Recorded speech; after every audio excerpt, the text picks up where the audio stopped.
The gas can I found in the bunker would match this outline perfectly.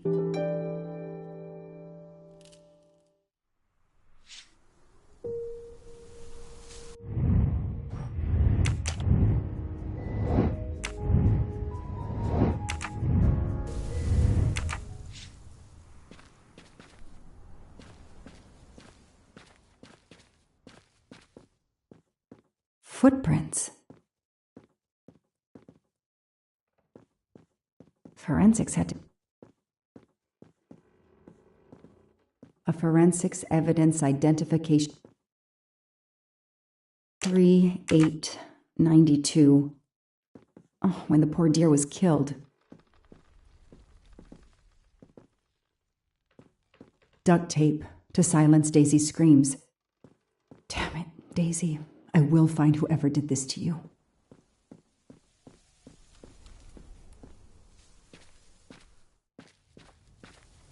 I don't need to talk to the suspect right now.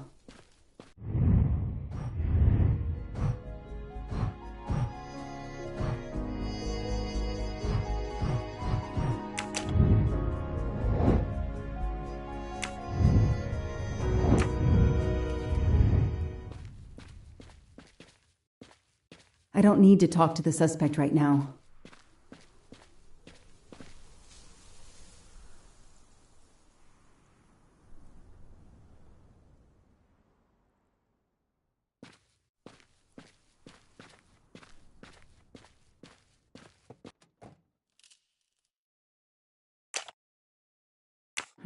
The glove compartment is closed.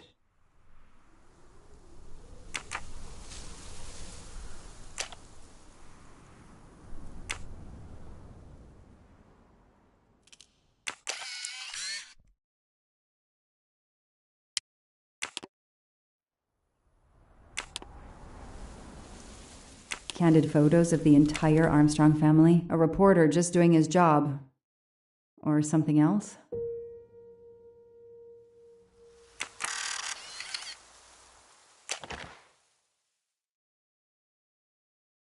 Clark's press card, and the phone number of the newspaper is on it. Ah, good. I can give him a call.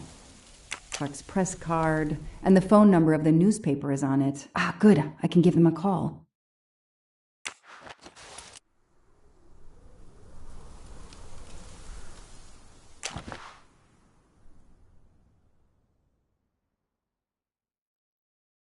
Telephoto lens. Not so surprising for a journalist.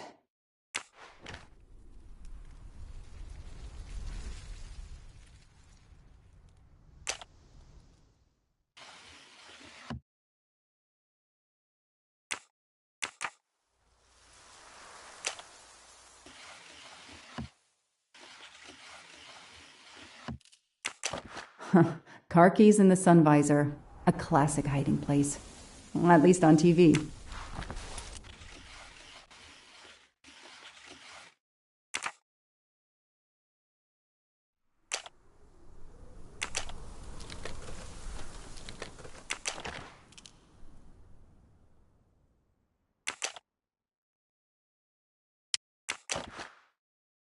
Clark's driver's license seems to be in order.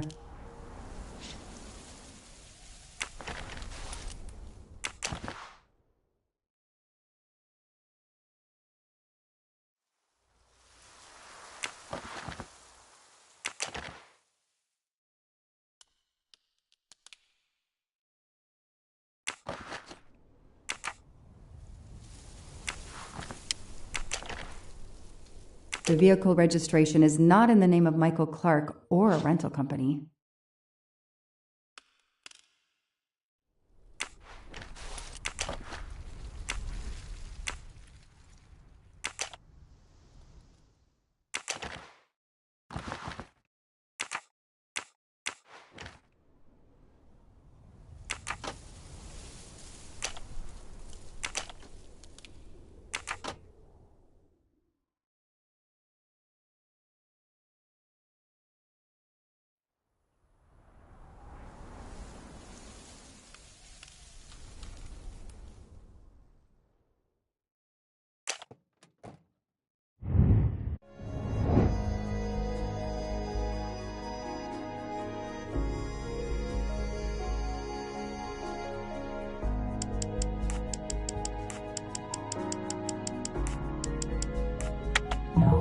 this isn't it. Think!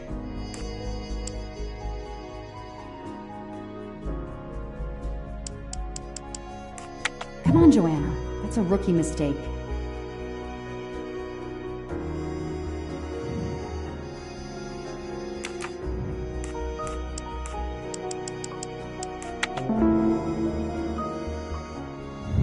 The detective gets it right.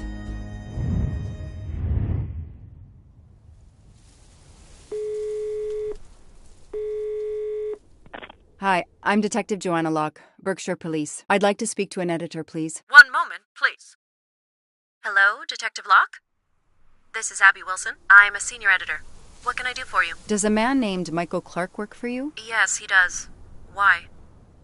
When was the last time you heard from him? Oh, it's been at least 7 or 8 months.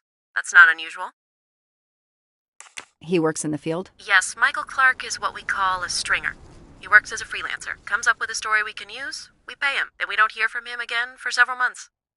What kind of stories does Mr. Clark write? Mr. Clark is an investigative reporter, mostly crime stories, to tell you the truth. He comes up with some pretty macabre stuff some of the time. Is there a problem? Or a story?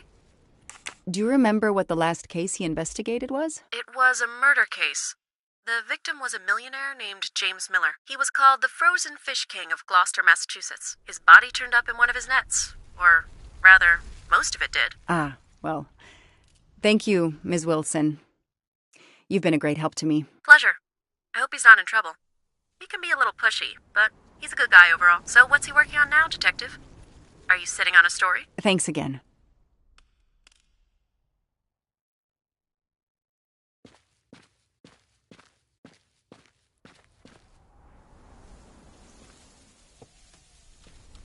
I know my rights. You can't keep somebody locked up in a car like this, you know. You wouldn't do it if I was a dog. Do they have bathrooms at the station?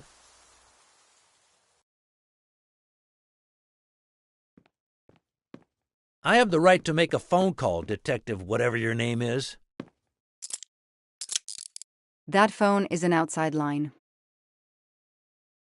Hello, boss. It's Michael Clark. I'm still on the Armstrong kidnap, but there's a small problem.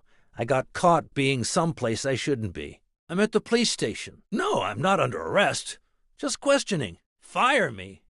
Why? The station's integrity? You're kidding me, right? If you think I've screwed up that badly, then fire me. Got that? Fire me. Yes, do it.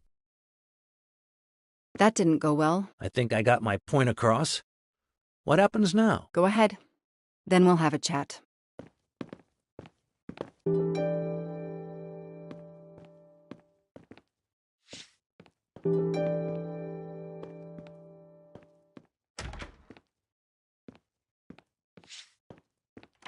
I'll add these to the file. Anything that will erase Clark's smile. The only comfortable chair in the whole station. But there's no time to rest. Case files. A lot of them for our tiny town. This is all a game to him, and he doesn't expect to lose. An extra computer so I don't have to go all the way out to my desk.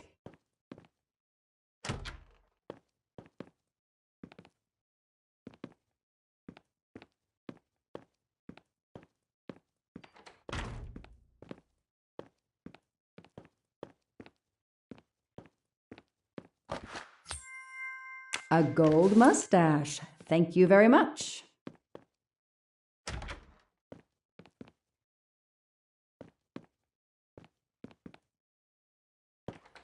Now that we've taken your DNA, we can begin. Interview of suspect Michael Clark, 6 p.m., March 30th, 2019. This interview is being recorded. By elves behind the mirror, no doubt? You were arrested at a crime scene where you damaged police barricade tape. I'll pay for a new roll. That's a Class A misdemeanor, and it carries a $500 fine. Oh, that's unfortunate. To begin with, where were you on the night Daisy Armstrong was kidnapped? I was watching TV in my motel room, but I had my police scanner on. I heard the first reports that the little girl was missing. No way the police at the scene were going to let me get close. I set my alarm so I could get on the story first thing in the morning and tried to sleep. It was difficult. Can anybody confirm where you were? No, afraid not. I was alone and sleepless. A sad combination. And I realized a bad alibi.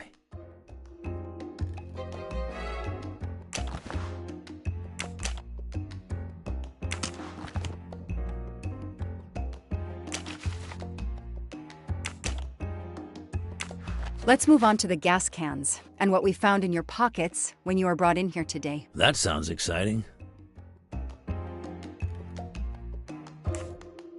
How did you know there was a bunker at the end of the property? How did your forensic team miss it? They were concentrated on the cabin. It was pitch black out there. Small-town cops with small-town minds. I'm sorry, that was unkind. You know, I'm a bit like you. My job is to find something a news program's viewers want to see. You do it for justice. I do it for money. I just have more flair than you. I know you're lying, Mr. Clark. I followed your footprints from the cabin, and they led directly to the bunker. It was very well hidden. You had to know it was there. Think whatever you want, Detective.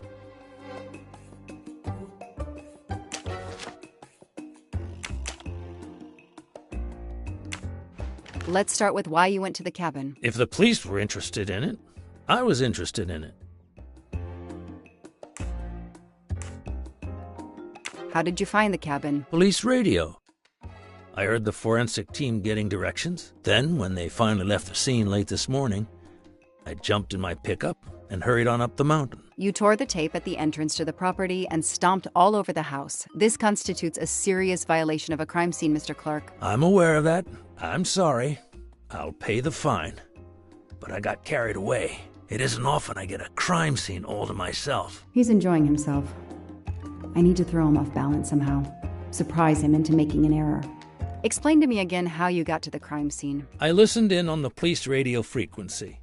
Anybody can do it with a scanner. I headed for the crime scene in my trusty pickup, like I've done for years. After the forensic team left, I needed to see the crime scene for myself. I got to the bunker just before you arrived.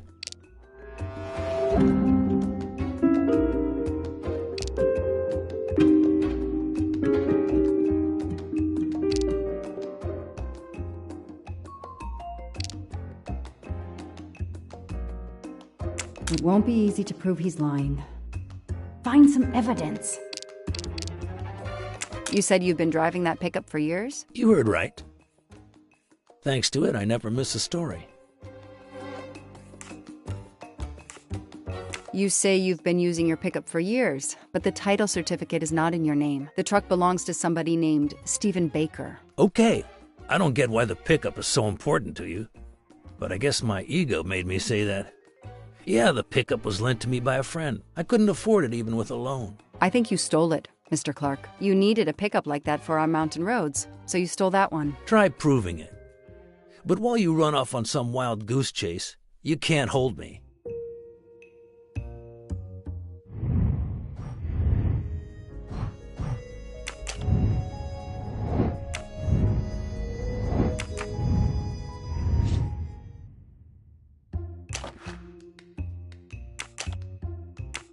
You say you're a journalist, a stringer for Channel 6 News in Boston. I sell my stuff to lots of media outlets.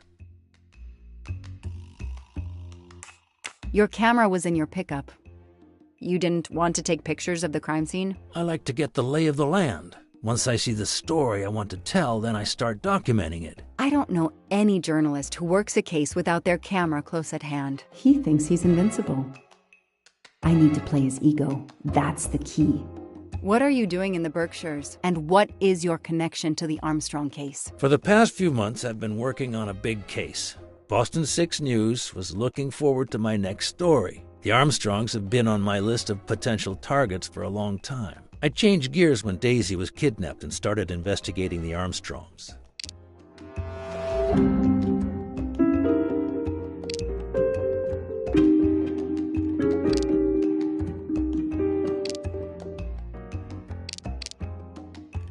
I don't see anything that proves he's lying.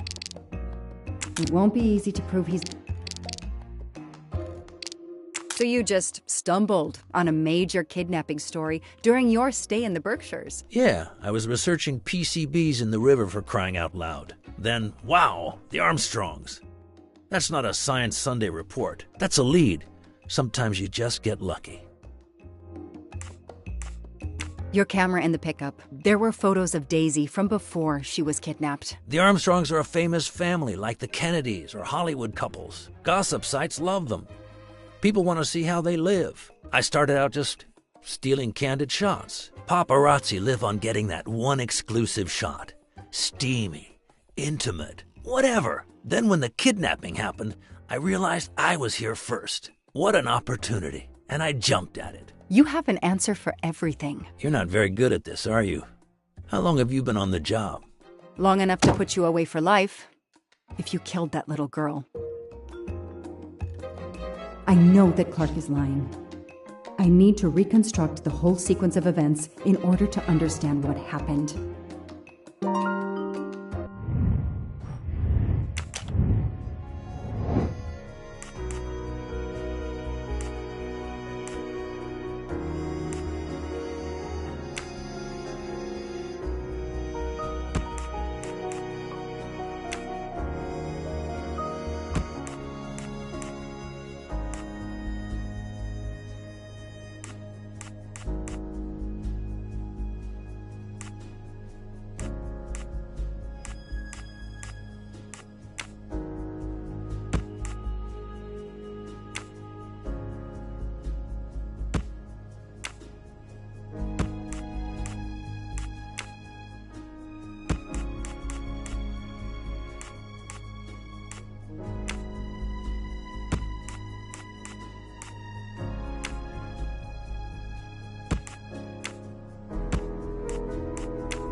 No, Joanna. That doesn't track.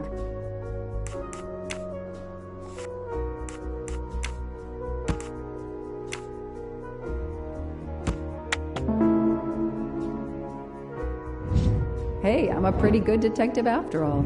I'll tell you what really happened. You waited until forensics left and arrived in your probably stolen pickup. You grabbed a can of gasoline from your truck. You then went into the cabin to check if Daisy had been found. You then went straight to the bunker to see if it had been discovered, planning to set it on fire and destroy all the evidence inside. Before you could start the fire, you heard me arrive. So you hastily left your gas can and closed the hatch. You didn't think I could open the bunker. If I hadn't found you, I expect you would have burned down the cabin too. I'm not going to make fun of you, Detective, or how you handled my interrogation. You're obviously very new at this.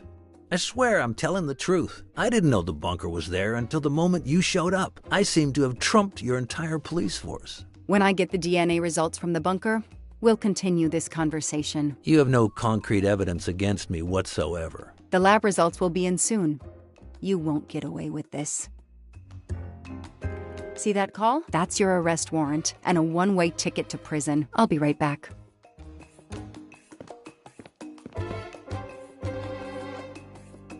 Hello, sir. I think I found the man who kidnapped Daisy Armstrong. I'm interrogating him now. Hold on, Detective Locke. I have some bad news. Someone set fire to the cabin in the bunker. The fire department is on the scene, but they say it's too late. That's impossible. My suspect has been in the interrogation room with me all evening. We can't hold him. Suzanne Moreau. Her fingerprints are on the wine bottle found in the cabin. We also found an unknown person's fingerprints, but they don't match your suspects. Sir, with all due respect, I'm convinced Michael Clark is involved. Detective, I'm cutting you some slack already. But we cannot hold your suspect simply because you're convinced he's guilty. We have evidence that Suzanne was working with an accomplice, Noah Garrity. I order you to release the reporter and arrest this Moreau. Let me just check my last lead. The DNA analysis of the hair found in the bunker safe. The results just came in. I know how hard this is. Okay. Get the DNA results. Detective Locke, I will give you 1 hour maximum. Then you close the file and arrest Suzanne Moreau. Thank you, sir.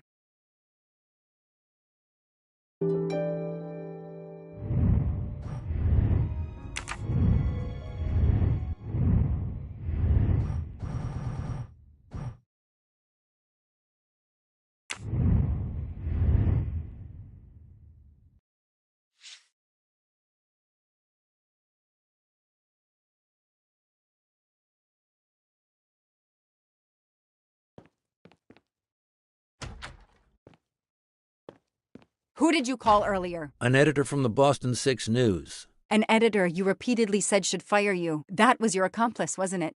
You were telling him to start the fire. An accomplice?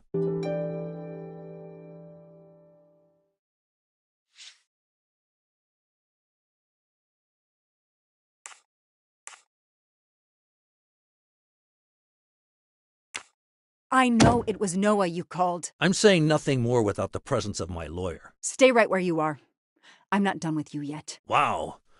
Do I hear grounds for a lawsuit? Some poor innocent woman is being accused instead of you. You set her up, didn't you? You have to let me go, Detective. All I need is one more phone call to the lab. I know it's you, and I'm going to prove it. Hello, this is Joanna Locke. I need the results of the DNA test I asked you for. Hi, Detective. Sorry, we only have the DNA sequence. We haven't had time to compare it with the suspects yet. It'll take 7 more hours. I'm sorry, but you are not the only one on the waiting list. Send your analysis to my computer in the office. I'll do the comparison myself. I need authorization. I have a murderer who is going to walk free unless I get those results now. Fine, we'll send it to you right away, but I'll have to log this. It's my last chance.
don't understand. I was sure it would be Clark's hair.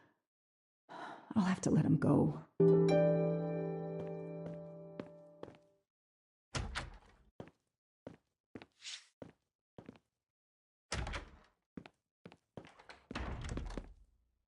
You can leave.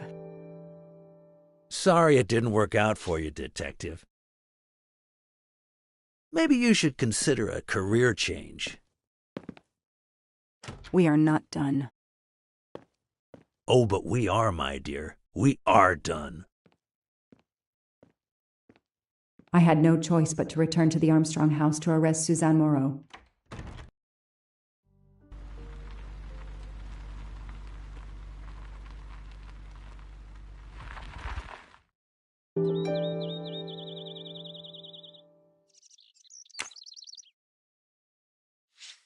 The arrest warrant for Suzanne Moreau.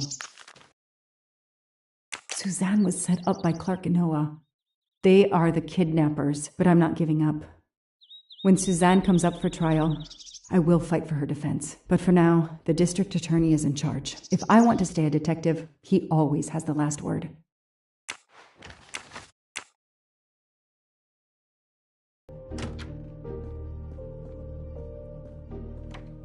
Miss Moreau, can you hear me? It's me, Detective Locke.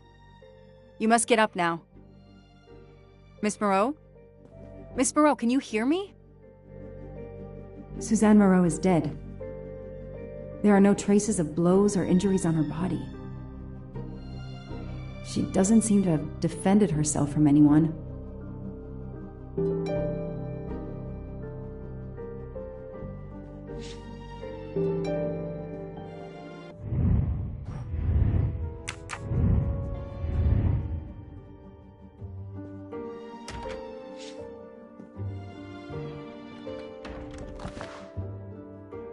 It appears Suzanne killed herself by ingesting all these drugs.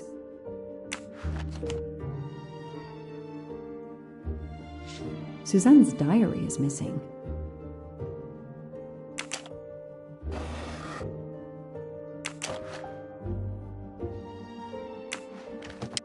Her glasses are missing.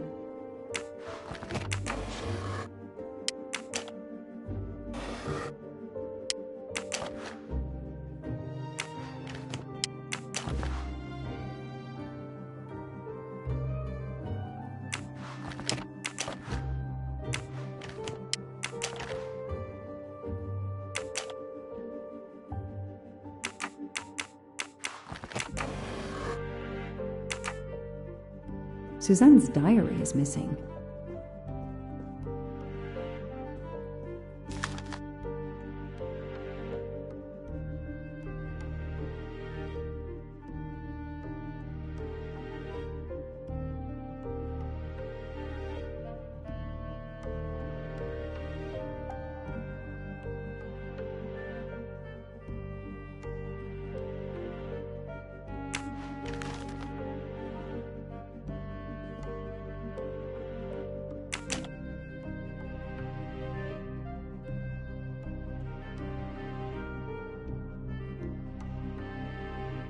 She must have realized at last how she'd been used, and the self-righteous court of social media was as quick as usual to try and convict her.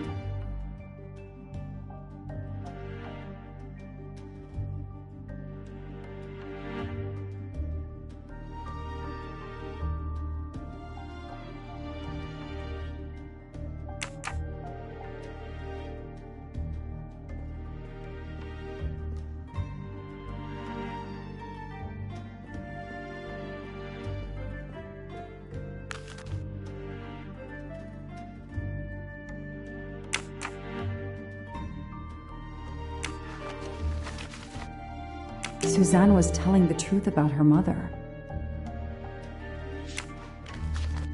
I called the district attorney to inform him. This is Detective Locke, sir. I'm at the Armstrong house. Have you arrested Suzanne Moreau? She's dead, sir. Apparent suicide, but I need a forensics team. She killed herself out of remorse for her part in the crime. We don't know that yet. I'm calling forensics now, but I wanted you to know. What a mess. Stay on site until forensics arrive. Yes, sir. Standing by. The investigation was officially closed. I was certain that she was innocent, and Clark had been responsible for 4 deaths and then vanished into thin air. With $1 million. Dollars marked, though, and not easily spent. I didn't care if the case was officially closed. I swore, Mr. Poirot, whatever it took, I would hunt him down.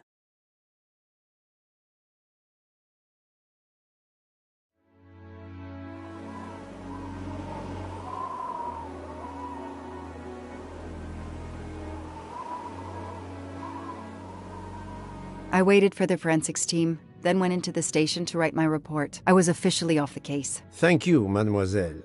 That obviously cannot be the completion of your story. If I might ask a question? Of course.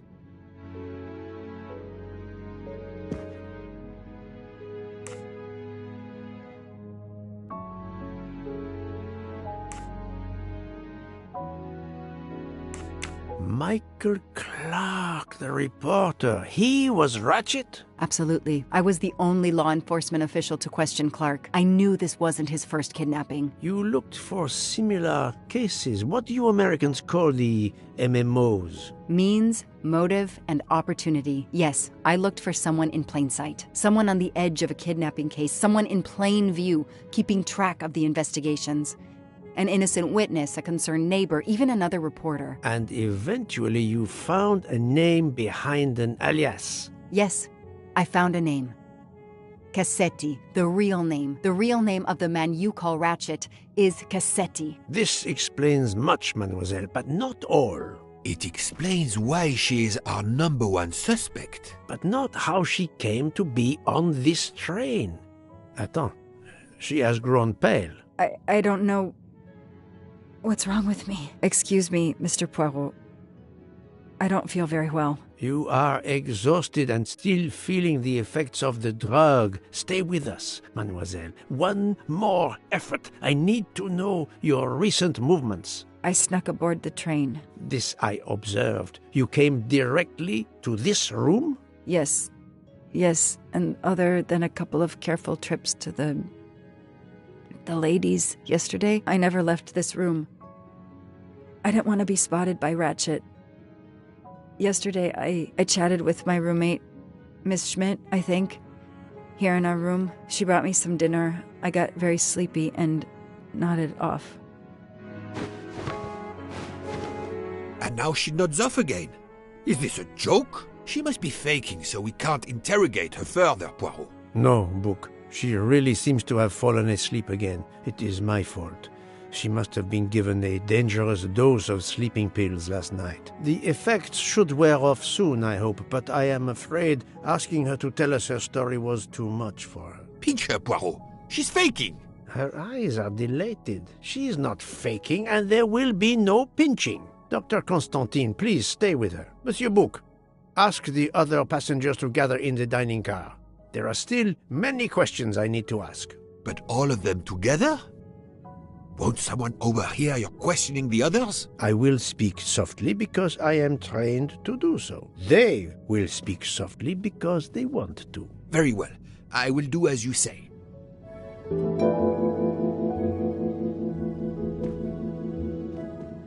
I'll stay here to watch over Miss Locke.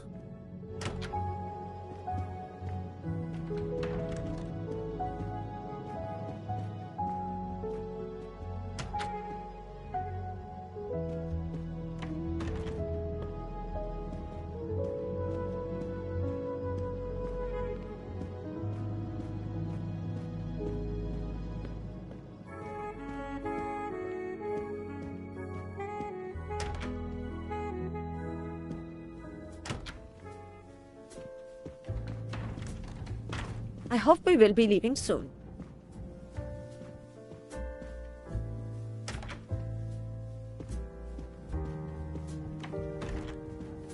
I should go and interview the passengers in the restaurant car.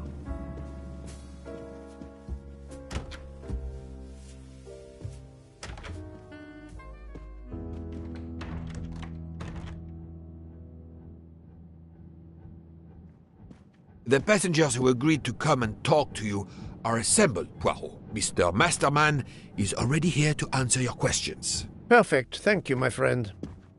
Sit down, Monsieur Masterman, please. Thank you. Does the name Cassetti mean anything to you? No. Should it? Have you heard of the Armstrong kidnapping case? Of course. It was all over the news a few years ago. Your employer's real name is Cassetti. He was the man behind that kidnapping. Mr. Ratchet was... He murdered that poor little girl? Mr. McQueen, the man you worked for is a kidnapper named Cassetti. What? What kidnapping? He murdered his victim, a child named Daisy Armstrong. The Armstrong kidnapping? You had no idea of Monsieur Ratchet's real name? Damn skunk! Why are you so upset? My father was the district attorney who handled the case, Mr. Poirot. I saw Mrs. Armstrong more than once. She was a lovely woman, so gentle and heartbroken.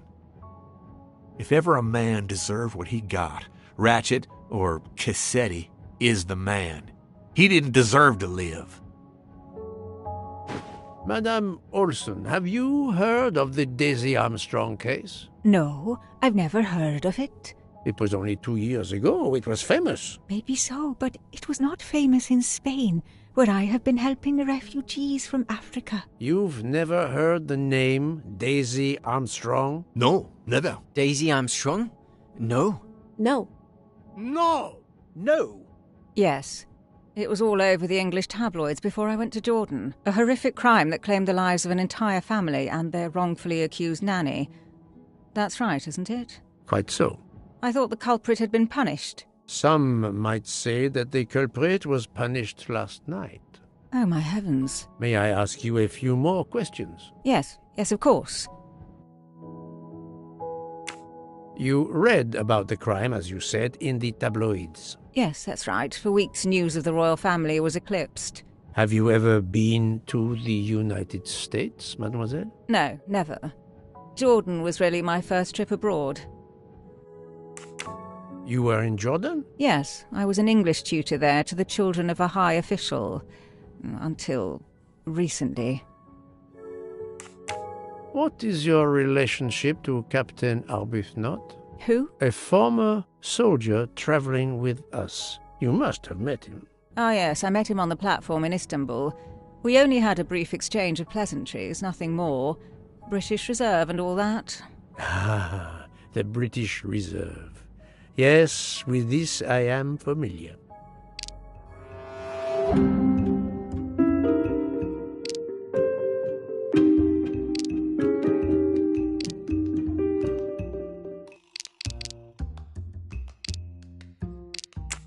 Are you sure everything you have told me is accurate, Mademoiselle Debenham? Of course.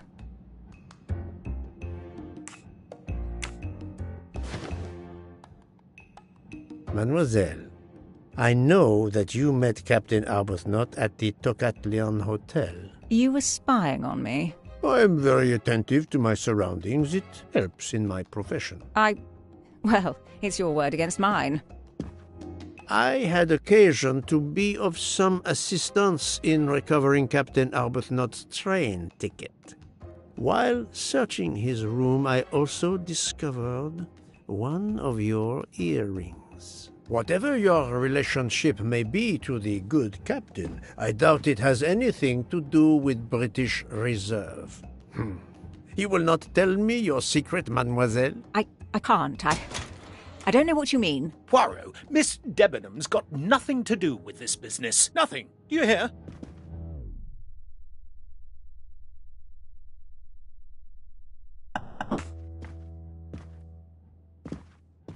Archie, stop! Captain, no! This behavior is unworthy of an officer and a gentleman. Leave her alone! Have you no honor? Archie, we should go.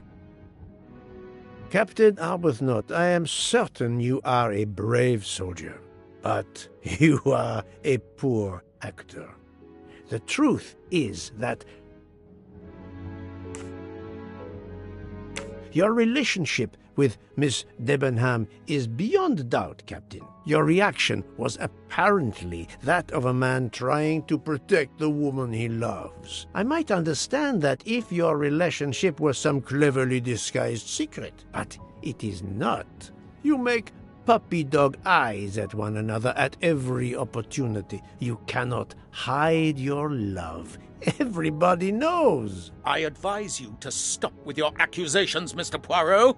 I'm going to escort Miss Debenham back to her compartment. Make of that what you will. The captain and Mademoiselle Debenham are obviously adamant about not revealing their relationship, but this scene convinced me there is more that is not so obvious. This murder has everyone on edge. In my 25-year career, I have never seen such madness aboard the Orient Express. I understand, my friend. The more we learn, the more perplexing this train ride becomes. But we have other clues to pursue. What do you have in mind? The broken watch on Monsieur Ratchet's wrist, for example, and the handkerchief found near the body. Who does that belong to? This little drama we have just witnessed has not put you off the scent. Far from it, my friend. Will you return to your watch over Mademoiselle Locke? Yes, I will. Dr. Constantine can probably use a break. Good. Au revoir, Poirot.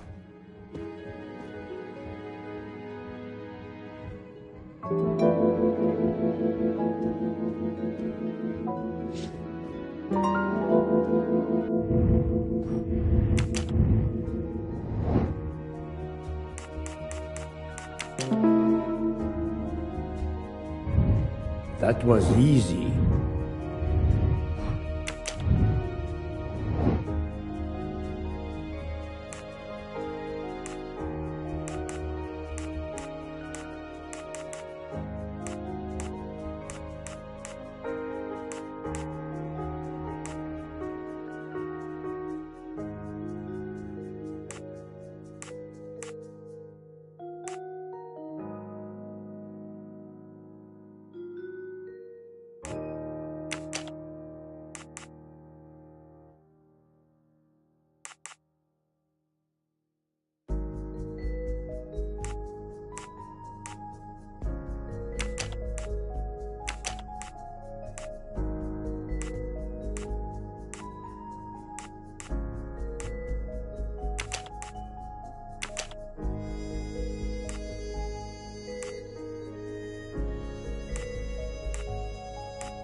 That's the right answer.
Yes, there are only 3 possible hypotheses.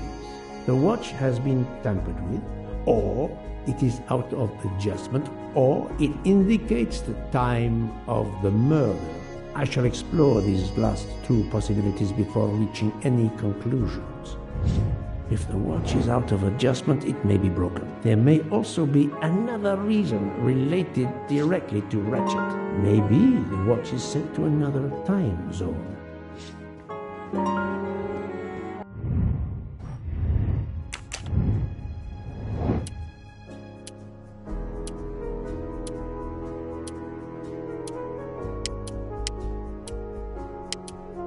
This is wrong, but I'm never far from the truth. I must admit I'm not right this time.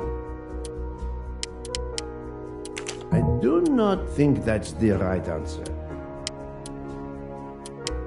The watch was not defective because the second hand is still moving. Et voilà.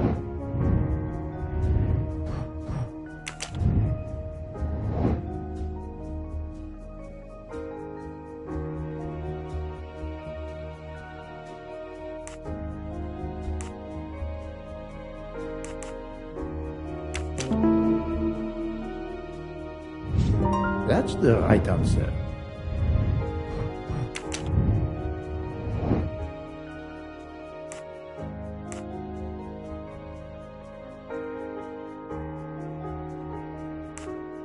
Fantastic.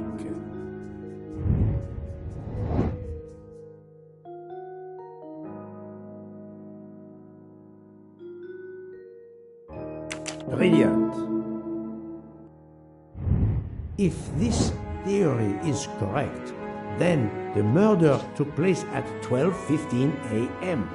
I must interrogate all the passengers to see if any of them have an alibi for this hour.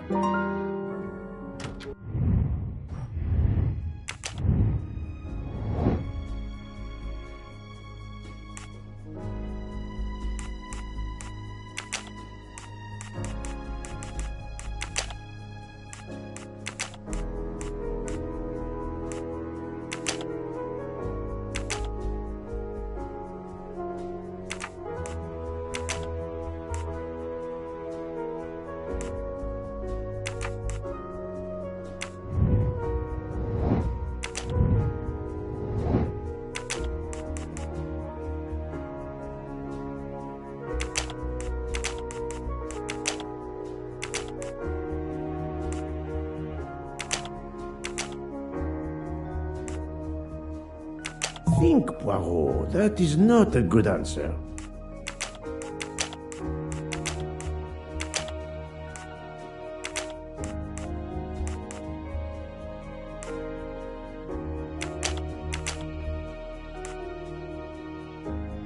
No, not good.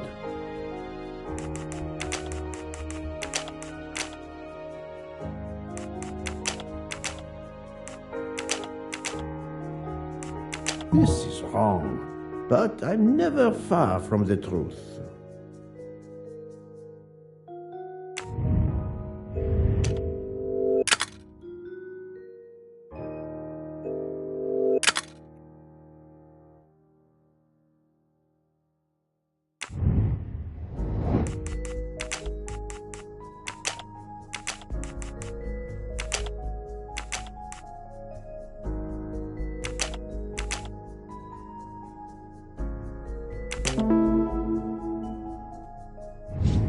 That was easy.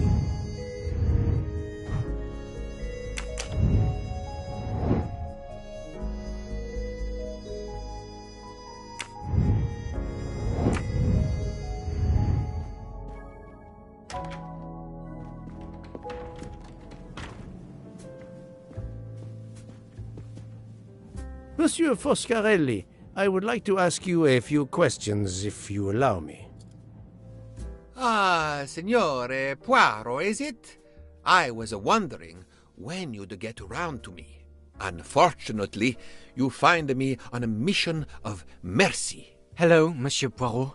Sorry, we have a small problem. The orange juicer has broken down and I can't fix it. Mr. Foscarelli has kindly offered to help me. It isn't a car engine, but I am doing my best. Even with the two of us, we can't manage. Let me guess. You call upon Poirot to help. I'd be happy to answer your questions when we finished.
Voila, it should work correctly now.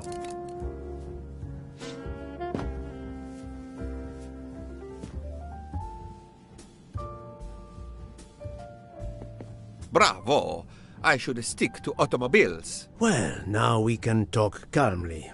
Monsieur Foscarelli, is it? Antonio Foscarelli? Delighted, Monsieur Poirot. You have, of course, heard about Ratchet's murder last night. Oh, naturally. It is all anyone is talking about. Have you ever been to the United States? Yes, it has been a primary market for our cars for the last 10 years. You remember the Armstrong case? Armstrong? The name, yes. It was a little girl. A baby, was it not? Yes, a very tragic affair. Did you know that Cassetti, the kidnapper, was actually Ratchet? Oh, no. Then he deserved to die. I mean, wouldn't you agree? Can you tell me your movements on the night of the murder? I went to bed right after dinner, but I slept very badly. My roommate, Mr. Masterman, had a toothache. Oh, he moaned all night. It woke me up several times. Did you hear anything or notice anything unusual? No, nothing that I can think of. I stayed in my bed all night. Well, thank you, Mr. Foscarelli. I'm sorry I couldn't help more, Signore. I remain at your disposal if you should need me. Thank you so much, Monsieur Poirot. I can put orange juice back on the menu.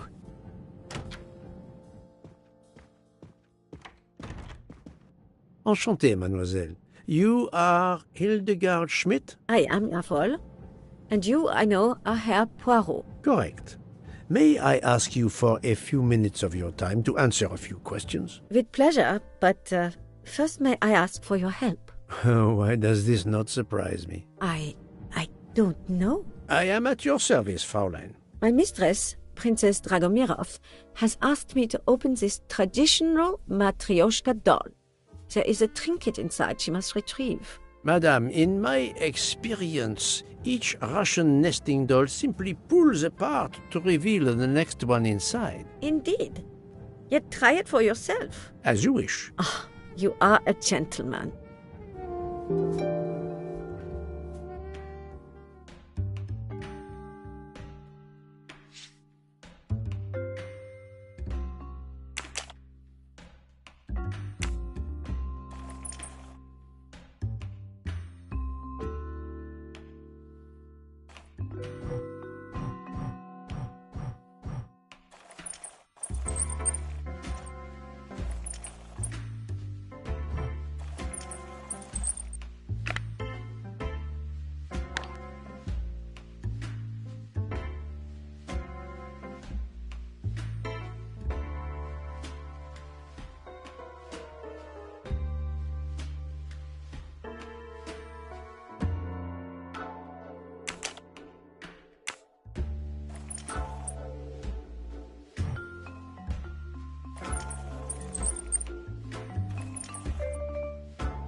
The inscription reads, "To my dearest friend." Ah, thank you very much. This doll reminds her of her youth in Russia. It was very hard under the Soviet regime, but thanks to her strength of will, she rose to be the head of a museum of antiquities in St. Petersburg. Even though she now lives in Berlin, it is said that the Kremlin still fears her. She must be a formidable woman indeed. You are her maid? I am her companion. I help her in her daily tasks, and I keep her company. Ah, forgive me. You will have heard of Ratchet's murder last night. Yes, of course. Everyone is talking about it. Can you tell me how you occupied your time last night? Just after we left Istanbul, I had tea with my roommate, Fräulein Locke. I went to dinner with the princess, and when I returned to my compartment, Fräulein Locke was already asleep. A little later, Herr Michel, the conductor, came to get me because Madame la Princesse needed my help. Her back troubles her. I massaged her for about an hour. Do you remember the time? I'm sorry, I do not, mein Herr. Have you lost a handkerchief embroidered with an H, madame? Oh, no, monsieur. I thought perhaps since your first name is Hildegard. It is not mine, I tell you. I could not afford something so nice. I have no idea who it belongs to. My apologies, I did not mean to alarm you. Thank you for answering my questions, madame.